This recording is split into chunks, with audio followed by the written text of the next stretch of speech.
What up, kinfolk? It's your boy Screwface Capone in the house, and we are back in the house with the weekly Stax video game news from last week, the biggest stories that you need to hear and you need to know about. So this week, we're going to live up to our name this week because we got a lot to go over. We're going to take a look at the upcoming Steam Deck, the new handheld system that's coming soon from Valve. There's some EA drama, both with Titanfall and with FIFA. GTA's been removing mods. We're going to find out what's going on with that. The 2K cover athletes have been revealed, for the NBA 2K. Also, we're going to look at the new Nickelodeon game that's pretty much their version of Smash. We got several new delays, and a fan favorite Japanese RPG franchise is coming to the United States for the very first time, so don't dare miss that. We're going to hop right in, but before we do, what I'm going to need you to do is hit that subscribe button and click the bell icon. That way you'll be the first to know whenever I put out new content. So, I ain't going to talk your head off. Well, actually I am, but now that I'm done with the intro, we're going to hop right in. So, first and foremost, for the longest time, like months, maybe even years, it's been revealed that Valve was trying to come out with a portable system that's sorta, kinda gonna rival the Nintendo Switch. And last week they pulled off they drew back the curtain, and we gonna take a look at what it looks like. You are looking at the Steam Deck. This is the new handheld system. You can see from the video. So you can bring the Steam library with you basically, and there are three models. One for 64 gig, 256, and 512. You can see. You can reserve one for $5, and when inventory is available, then that's when they'll notify you when you can make your purchase. You can also bring along an micro SD card slot for additional storage. So that's portability meets power. You can bring most of your Steam games with you, and they're trying to avoid that Joy-Con drift that you see with the Nintendo joysticks. So there's a controller, and of course they're coming out with a dock so you can play it on your TV. Alright, reservation fee. So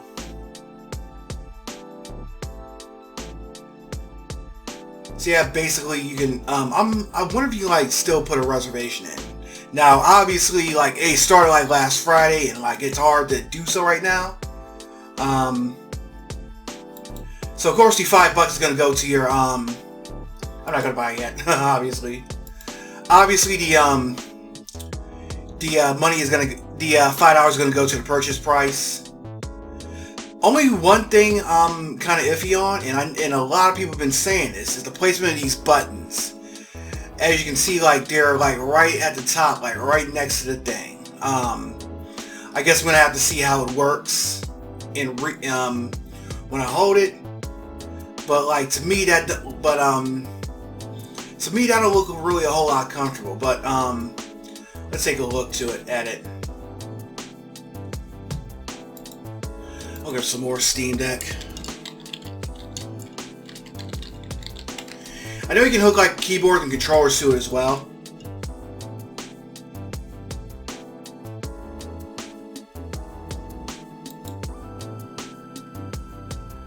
So there's that. Now everybody's saying that they're trying to compete with the Nintendo Switch, but I don't really think that's the case, because Nintendo has its own dedicated game library. So this is gonna be a PC that you can take with you. I mean, it is kind of gonna compete with it, but at the same time, it's doing its own little thing, if that makes sense. So I would kind of compare it to the way the Switch is competing with the Xbox Series X. Obviously, you can't do the same thing that those things can do, but it's offering a different kind of product for a different kind of market. So it's kind of surprising that somebody else is throwing their hat in the mobile device ring. The last really company that really came out with a dedicated portable was the Sony Vita. Now obviously this is gonna be a thing where you can take your PC games with you. So obviously this ain't like that, because again the Switch has its own dedicated library, but the Steam Deck, you can basically take most of your games with you. So if you like playing indie, so obviously this is gonna be the best for like indie games and fighting games and like those side scrollers, stuff like that. I imagine with like bigger AAA releases, that it might be a bit harder. Now another thing I want to learn about is the capabilities.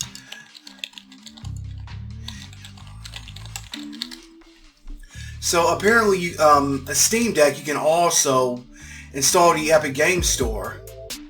You can also even install Windows on it, because the Steam OS, that's going to be based on a version of Linux, basically. So you can run your Epic Play Store, your Uplay, your Origin, even the GOG Galaxy, I would imagine. So yeah, you don't even have to jailbreak. You can just install your own thing on there, and you might even be able to run like Game Pass games on it as well. So this might be a big game changer. So again, so as far as it being a competitor to the Nintendo Switch, I don't think that's going to be the case. It's going to be in its own little market. Because like I keep saying, Nintendo has its own library of stuff. But Valve, this is aimed at being essentially being able to take your PC games on the go.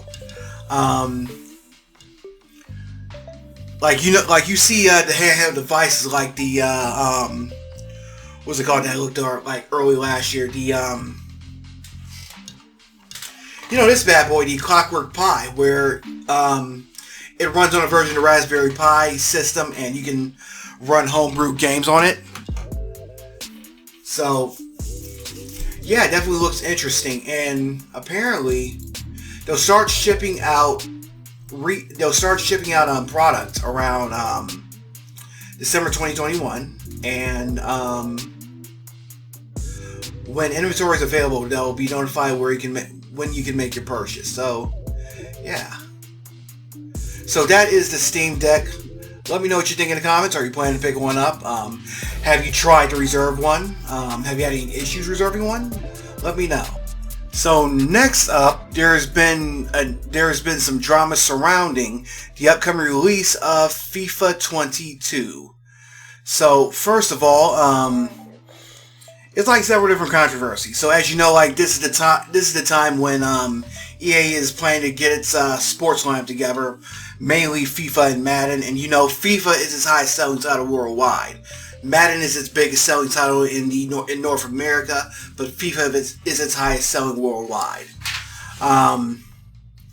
So first of all, we're going to start with the simple one. So recently they found out that they busted a server farm in Ukraine for basically running bots to mine FIFA currency. Originally, it was thought that they were running bots to mine cryptocurrency, but that's not the case at all. They're actually using them to run bots to gain currency for the Ultimate Team mode. Now, for those that don't know, the Ultimate Team mode is this mode in EA where you basically go online and try to compete for better players. Madden has a similar mode, its Ultimate Team, and what's happening is that it's a heavily microtransaction and loot box driven mode, and you've been hearing tales of players running out there, kids running out their parents' bank accounts, just in trying to get like the best players, like Messi and things like that. So basically, you got this server bot farm has been taking advantage of that stuff. So next up. So I'm not going to try to I'm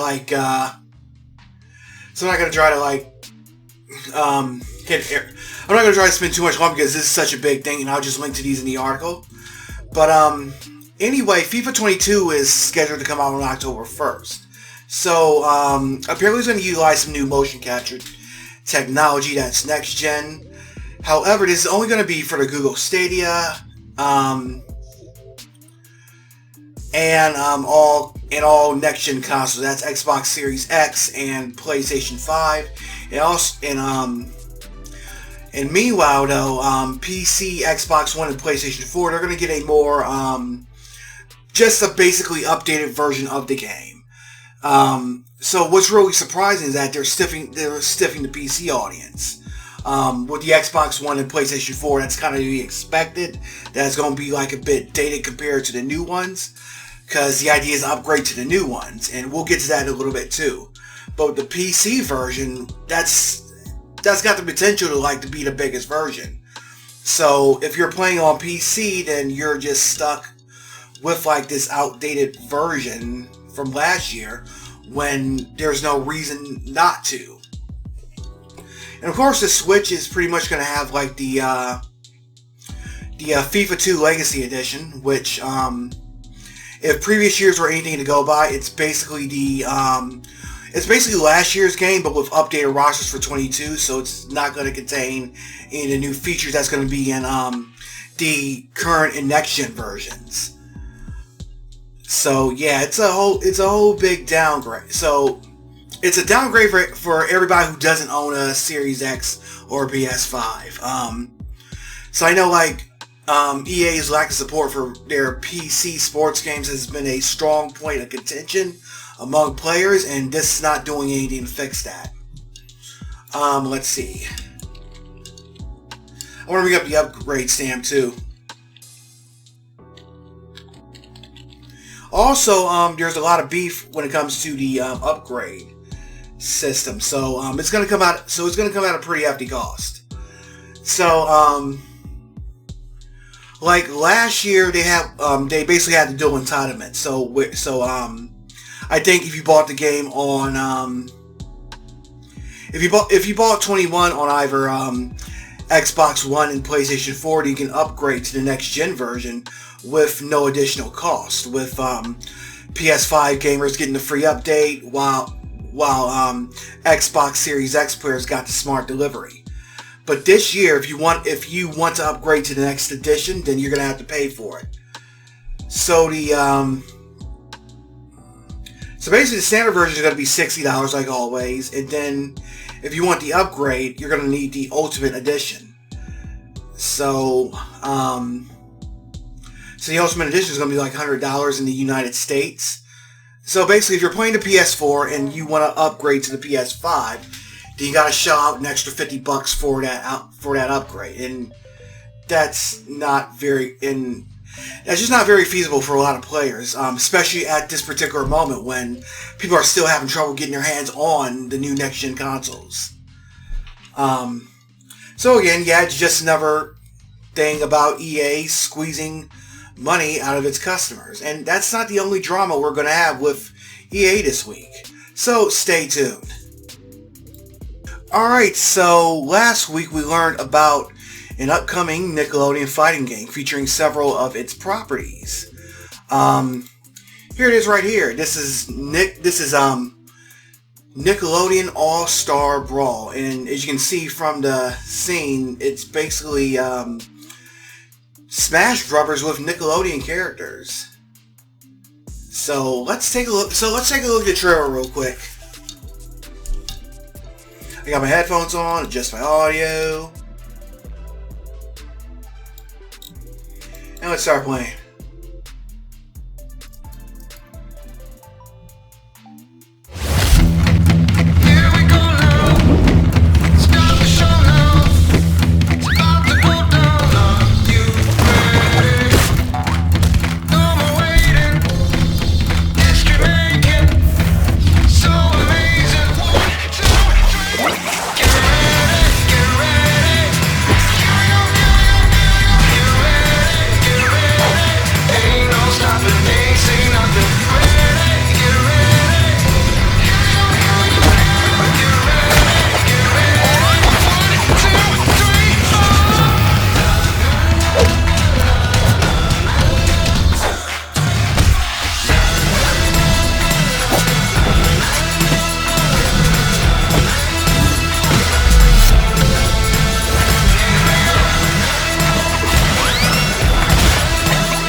Alright, so that was Nickelodeon All-Star Brawl.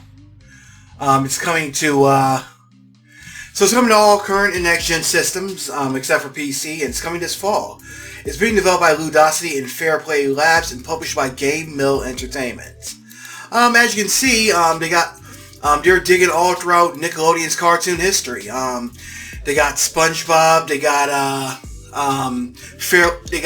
Danny Phantom, they got Reptar, they got Powder Toastman from Ren and Stimpy. Like, they're bringing in people like, I'm not sure they even have the rights. They even have TV rights to anymore. They even got the Ninja Turtles in there. Let me hold on one second. They got Reptar from Rugrats, and you know, just like a lot of characters. So I got this feeling like it's gonna be like Smash Brothers, where you don't know who's gonna show up. Like when we saw, like, they announced that they were gonna bring back everybody. That you saw the new characters leak, and then they showed off the season pass stuff. Like, you don't know who's gonna show up, and that's the most exciting part. So here's a list of characters that they know that the game's gonna have so far: Michelangelo, Leonardo, Nigel Thornberry, SpongeBob, Albino from Real Monsters, Lucy Loud, Helga from Hey Arnold, Zim, Danny Phantom. Who knows, maybe they'll bring in somebody from Doug, or Eureka's Castle from Nick Jr. So let's say, All-Star Brawl will feature 20 levels based on Nickelodeon shows, including Jellyfish Fields from SpongeBob SquarePants and the Technodrome from Teenage Mutant Ninja Turtles. It will include single-player and multiplayer modes with local and online support for up to 4 players. You'll also be able to unlock new moves for every fighter, as well as earn bonus content for an in-game gallery. Alright, so nice. So another thing I wanted to point out was that the game is going to feature rollback netcode. Now, for those that don't, basically for those not into online fighting games, like usually netcode is like basically how players connect to each other or how people connect to the servers. And usually there's like 2 types. You've got a delayed netcode and you got rollback netcode. So like when there's lag or you see problems with connection, then the issues is with the netcode. So basically with rollback netcode, what happens is that when there's a lag, then it'll try to predict what a player is trying to do, and it'll try to predict their input accordingly. Now, if it's wrong, and then the connection fixes, then it's gonna roll back to the correct input. So, like, say, like I've been walking forward, and then sudden lag skip or a frame skip is gonna keep making me log forward for like 1 or 2 small frames, and then while putting in other buttons. But then once the connection restores, it's gonna like roll back those steps I took, and then just punch forward with the punches and kicks I was throwing. I know that's not like quite a accurate description of it, but it's close enough. Now, delayed netcode, what that is that the game is constantly waiting for the other player to do their input. So it's only going to cause like only one player's input at a time. So like, so what happens is that when there's a connection issue, then they're not getting those inputs from each other. So that causes skipping and lagging and stuff. They tried to put it in Smash Ultimate, but they couldn't. But really, they couldn't do so. So they're gonna try to put it in. So they're gonna try to put the rollback code into this Netflix brawler. I mean, not Netflix, Nickelodeon brawler. And is a lot of fighting. Is a lot of online fighting game fans will tell you, rollback netcode is the gold standard when it comes to online play within the fighting game community. So you know, one thing I want to look at. I want to take a look at the game's website, because I want to look into the. I want to look into the. I want to take a look at the developers and see their pedigree. Nickelodeon All-Star Brawl. Alright. So, no doubt we'll learn more about the game's roster as we go along. See, we don't show anything about... Butch Hartman. That's a...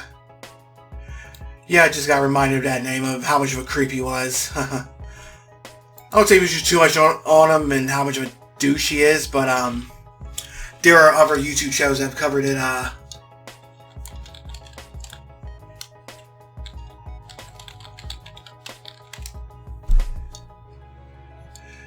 Like, there's Luminosity. You know what, never now, just wait till later. But yeah, there's like plenty of YouTubers who've covered Butch Hartman and how bad he is. But he did like create some of the properties in here, so that's one thing.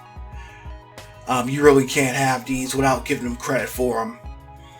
So yeah, that's Nickelodeon All-Star Brawl. Now the main thing I'm wondering is like, what's it gonna do to really set itself apart from Smash? Because it's doing a lot of the same stuff that it's doing. But then again, Smash is a good game. But so, like they say, no idea is original. And if they get the gameplay right, then then Smash fans are gonna have another fun game to play. So let me know what you think in the comments. You think about checking this one out? Let me know. So we're gonna circle back around to EA for a little bit. So one of their most popular games is of course the Battle Royale shooter Apex Legends, which is made by Respawn, the team that was made by former Call of Duty developers.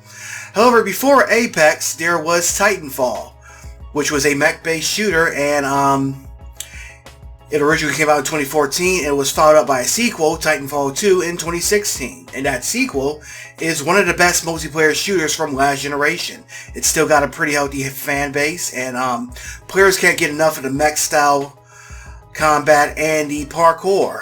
It's one of the more unique multiplayer shooters out there, and it stays away from a lot of live service traps of other shooters like Overwatch and stuff. But in recent times, you know, the game's been suffering. Players have been hitting it with DDoS attacks, direct denial of service, I think it's called. Let's take a look at it. So yeah, it's been besieged by the two games have been besieged by years of DDoS attacks. So, and also for years, people have been waiting for a third entry, but instead,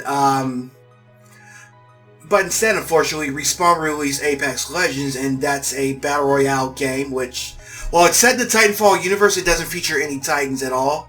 And what happened was that blew up overnight almost, to the point where now Respawn's attention is shifting toward just Apex Legends. So at one point, let's see, block, what the hell? Oh, come on.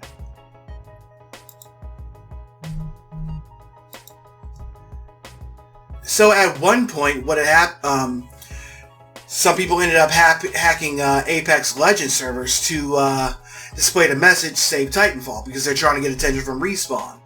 And while I don't necessarily condone hacking a game and trying to ruin it for other people, but at the same time, you know, like the developers really need to get back on this. And as you can see, there's a site called SaveTitanfall.com. So the problem is, like, there's a lot of hackers, and they're ruining the game for others. I'm going to link to this stuff in the comments. And you can see, like, there's a lot of different links to articles about it, so you can read all this on your own. Now, unfortunately, they are aware. Respawn is aware of the efforts, but unfortunately, they really can't do anything about it because they only have 1 or 2 people working on Titanfall because everybody else is on Apex. So this is another fundamental problem with EA. Like, they chase these trends and stuff, like this live service stuff, and because even though Titanfall has its fan base and people love it and people are still playing the game, including myself, they're gonna let it go to crap in favor for this fancy smashy new battle royale they got, Apex Legends, because that's what's popular and that's what's bringing in the money. So, like, really, this is both on Respawn and both EA to, like, we like the player base needs them both to dedicate assets to fixing the Titanfall games. This is a very popular shooter. Like I know EA is focused on Apex Legends because, you know, it's big and it's trendy, but with Titanfall you got another game that people enjoy and people are dedicated to. So yeah, come on, EA, Respawn, we need you to step it up, and we need you guys to help save Titanfall. Let me know what you think in the comments. Alright, next up we're going to swing over to Take-Two and their 2K games. So like I said earlier, this is the time of the year where we learn about the upcoming sports games for this season. Particularly if, in the case of Take-Two, it's going to be NBA 2K22. So last week, the cover athletes were revealed. And here we go. So in the standard edition, you'll be getting cover athlete, and a cross-gen digital bundle, you're going to get Dallas Mavericks Luka Doncic from the Dallas Mavericks. Also for the 75th anniversary edition, because that's been a thing for the past couple years, you get scoring legends Kareem Abdul-Jabbar, Dirk Nowitzki, and Kevin Durant. In addition to that, there's a GameStop special edition in which you get the first female cover athlete. WNBA champion and two-time MVP All-Star Candace Parker. So she's a forward for the Chicago Sky, Rookie of the Year of 2020, Rookie of the Year and 2020's Defensive Player of the Year. So GameStop is going to be the only retailer which has this special edition. I kind of wish like it wasn't just a exclusive retailer thing. Like they had like both back-to-back, like the WWE 2K20 cover did like a few years ago with Roman Reigns and Becky Lynch. That would have been cool, but still. I really like this art style too. It was done by Atlanta artist Charlie Palmer. You gotta like this art style they got. And also, it's going to have its little cross-gen bundle as well. So the standard edition is going to be $60 on current gen consoles, which is PS4, Xbox One, Switch, and PC, and $70 on Series X and PlayStation 5. So does this mean that they're going to have a downgraded version for PC, like with EA's doing with FIFA? And the cross-gen bundle, which basically if you want to upgrade from PS4 and Xbox One to Series X and PS5, is going to be $80. And then you got the 75th anniversary edition, which is $100 and will include the cross-gen stuff, thankfully. And then you've got the 75th anniversary edition. So they don't say anything about what they're gonna have in it. Games. Of course, it's obviously gonna have like more microtransactions and shit like that. We'll see. NBA 2K22. So what are we gonna be looking at? So this is obviously gonna have like more stuff for the My Player shit. Pre-order.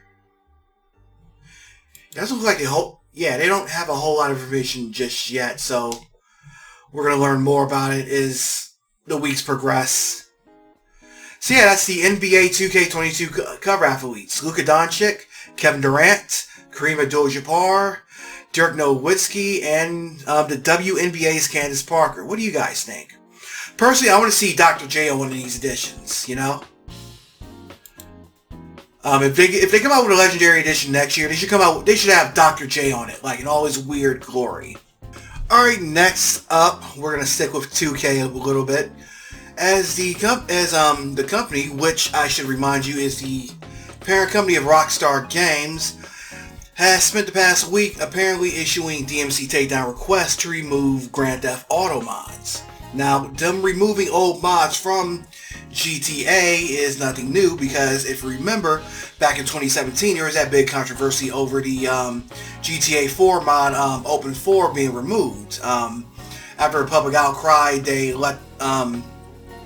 reversed that ban, and they simply reinstated some new guidelines.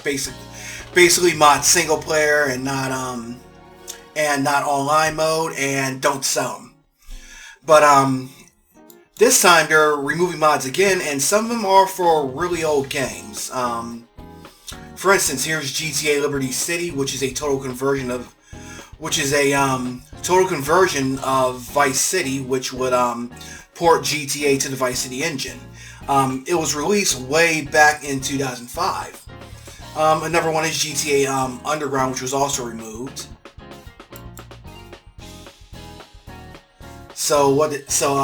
Basically, this was a big mod that was being worked on that was bringing several different areas from various Grand Theft Auto games, and even cities from Manhunt and Bully. So that mod was removed as well. So they reached out to Take-Two and Rockstar, and they haven't really got a response back from them yet. So it very well looks like there are going to be more mod releases coming. I'm going to link to this article in the description so you can read more about it. Kotaku even reached out to them, and they didn't get anything back either. So apparently, and now here's the beef apparently. So apparently in 2019 they added this text to the rules. So let's see in June 2019. So our single player mods allowed. Rockstar Games really believes in reasonable fan creativity, and in particular wants creators to showcase their passion for our games. After discussions with Take-Two has agreed that it generally will not take legal action against third-party projects involving Rockstar's PC games that are single-player, non-commercial, and respect the intellectual property rights of third parties. This does not apply to multiplayer online services, tools, files, libraries, or functions that could be used to impact multiplayer or online services, use of importation of other IP, including other Rockstar IP, in a project, or making new games, stories, missions, or maps. This is not a license and does not constitute endorsement, approval, or authorization of any third-party project. Take-Two reserves the right to object to any third-party project or to reverse, revoke, and or withdraw this statement at any time within their discretion. This statement does not constitute a waiver of any rights that Take-Two may have with respect to third parties. So apparently these new sites must center around this particular part, making new games, stories, make sure, not that one, but use or importation of other IP in a project, including Rockstar, which is kind of stupid because if it's a single player mod that's not being sold, then it wouldn't make any difference. Especially like with GTA Underground, where they're pulling in places from just other Rockstar video games.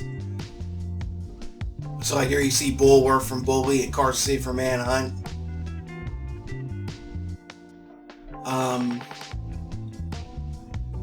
Yeah, it doesn't. So, like, one of the big things about PC gaming that it's always had over console gaming is that it's the mod scene. Like, ever since the days of Doom, people were and even before that, like, people were figuring out how to mod levels and stuff, and that extended the game's length like 100 or 1,000-fold. Like, it's at a point where game developers would include the tools that they used to make their games with the games themselves, so other people can mod them. And this kind of draconian little action, and I'm thinking this is more of a Take-Two game rather than a Rockstar thing.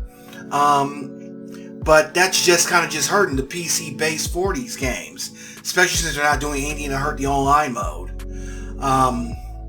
So I'll try to keep you posted if I hear anything more. Like I said, I'll include this Kotaku article in the comments, and let me know what you think in the comments. Is there any mods that you know that got took down recently? Let me know. So delays often tend to be a part of game development, and even more so during the pandemic. Everybody's working from home, so it's harder to coordinate. So the resources aren't spread around as they should be. So as a result, a lot of games have been delayed. Now, delays, for the most part, are good because that gives the developer extra time to fine-tune the game. Of course, there are points where it gets like too ridiculous and the delays with the overhyped then kind of just sink it a little bit and people get frustrated, like what happened with Cyberpunk. That game was overhyped and delayed several times, and then when it came out, it was still had a lot of bugs and was a bit broken. And then, of course, you got games like Star Citizen, which is never going to come out.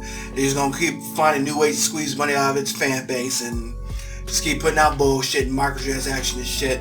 But that's beside the point. So anyway, several delays for games that were supposed to be out this year were announced last week, and we're going to take a look at each of them. Thankfully, there's this helpful guide to all the big delays. First of all, Rainbow Six Extraction. That's the spin-off which has aliens in it, which is somehow still connected to Tom Clancy. That's been pushed back. That's been pushed back to next January. Warhammer 40,000 Dark Tide, which is basically Left 4 Dead in the Warhammer 40k universe. So it's been pushed back to spring 2021 to give it more time for polishing. But of course, when it does launch, it'll be coming to Xbox Game Pass. Of course, Resident Evil Reverse. That's the multiplayer hero shooter that was supposed to be coming out with Resident Evil Village, but then it got delayed to sometime this summer. Now it's being bumped back to some point in 2022. So you can still, if you got the source, if you've got your redemption code, then you can redeem it and download whatever's there. But it won't be completed until sometime in 2022. Then you got Ghostwire Tokyo, which is basically Tango Gameworks action horror game, which that got pushed back from 2022. That got pushed back to 2022. Not surprised there because we haven't seen too much of the gameplay, but we do know it's gonna be a game. It's gonna be a PS5 exclusive at launch. But as it's a Bethesda game, then it's got time exclusivity, so it'll be on Xbox at some point, but it probably won't be till sometime in 2023.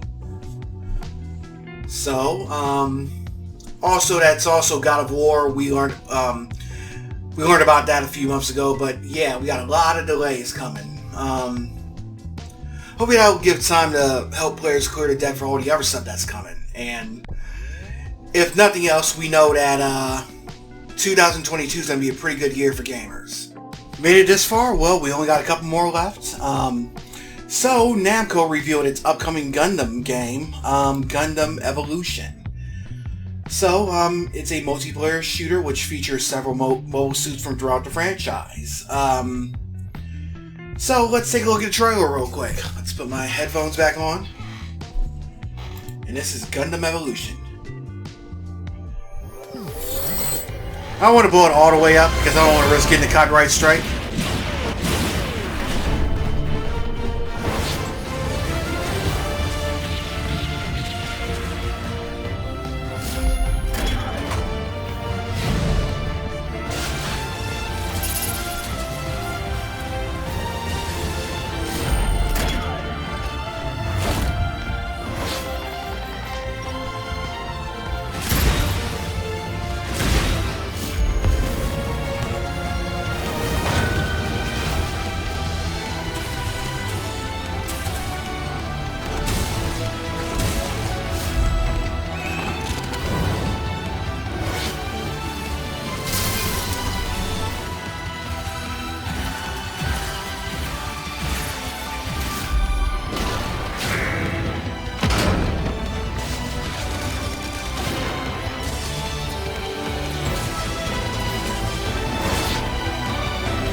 And that's Gundam Evolution. So there's a website for the game. It's right here. So it's slated to come out next year, and this is the Japanese website. So it's going to go for a beta like later this summer in Japan, but it'll be coming for a full release like in 2022. So here are all the mobile suits available so far. So yes, depending on how you do it, that's Turn A Gundam, that's the GM Dom Trooper, Pale Rider. So so it looks like they're sticking mostly to Universal Century, but they got stuff from Iron Blooded Orphans. They got Turn 8 Gundam, as you can see. So there's going to be a good little variety, and they'll probably add more. So I know, like, some time ago, EA stated that they, I mean, not EA, but Namco stated that they were planning on creating a Gundam esports game. So I'm wondering if this is it. So it's going to be a free-to-play shooter, obviously. So, of course, we'll have to see how the microtransaction system will work and the monetization. Oh, so they had a live stream. Okay. I missed it. So they'll launch in multiple regions in 2022, so I'm pretty sure one of them is going to be the United States. So, I guess, what do you think about this? Let me know in the comments. So this is definitely something I'm intrigued about. I'm kind of surprised like they didn't do one of these types of games earlier. Hopefully they have like a similar model like Paladin, so we're adding new content like all the time. So you know that's how live service games live and die, by their content and by their monetization. So we'll see how this works. I'm definitely intrigued about it. So let me know what you guys think. Finally, while we're on the subject of giant robots, the Super Robot Wars franchise, which is a series of strategy RPG games that started way back in Japan in 1991 on the original Game Boy, is finally going to be making its way to the United States for the first time. This is Super Robot Wars 30, which is coming to Switch, Steam, and PlayStation 4. So, this is... I don't think this is the 30th game in the series, but it's commemorating the franchise's 30-year anniversary. So, for those who don't know, the Super Robot Wars games are a series of games that bring together, which is a big crossover series that brings together robots from several different anime franchises, from Gundam to Mazinger Z to what's the other one? Evangelion and others. So this one's gonna have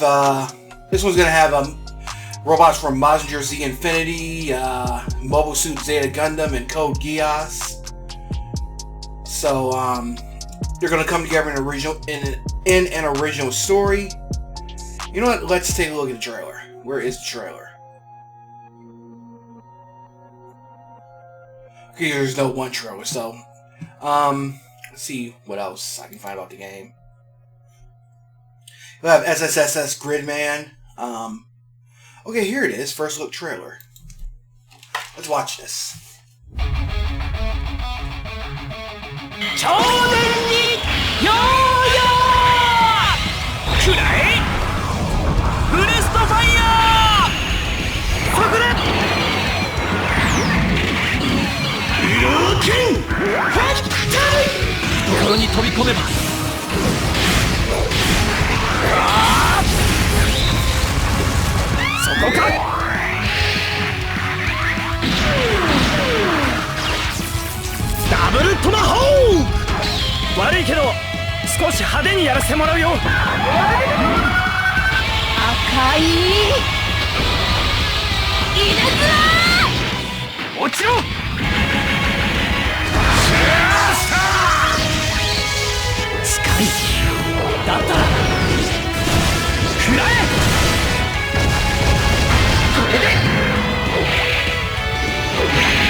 So as you can see, the biggest draw of the game is that there's going to be like a ton of robots coming over.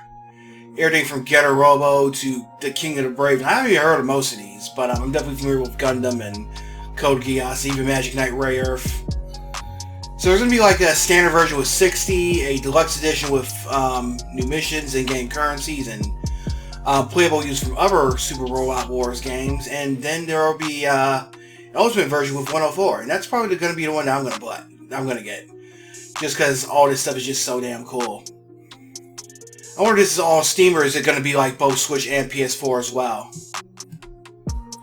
Now, for the longest time, the series never made it over here because, of course, all the robots in the games were owned by different companies. So, licensing them all, like in the US, like all the giant robot animes are being owned by different companies, whereas in Japan, they're all owned by a few companies like Sunrise. So that's what kept it here, coming from over here for the longest time. Now, there were Super Robot Wars games, but those were spin-offs.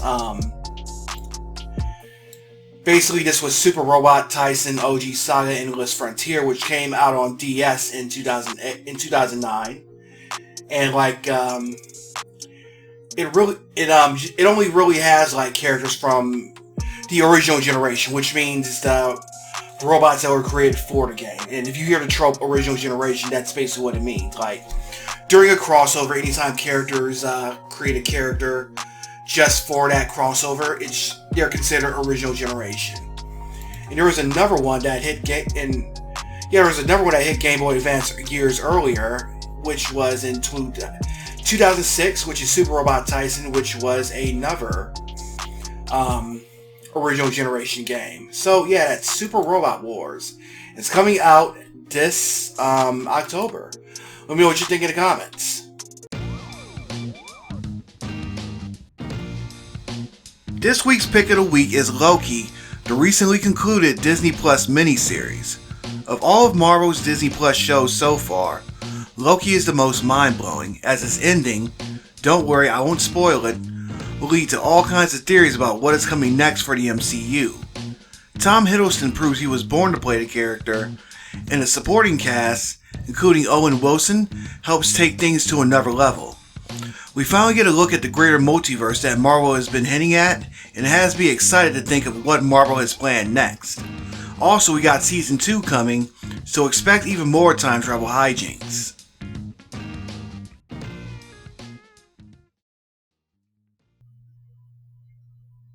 Well, if you're still here, thanks for sticking with it. This was definitely a stacked edition of the Stax.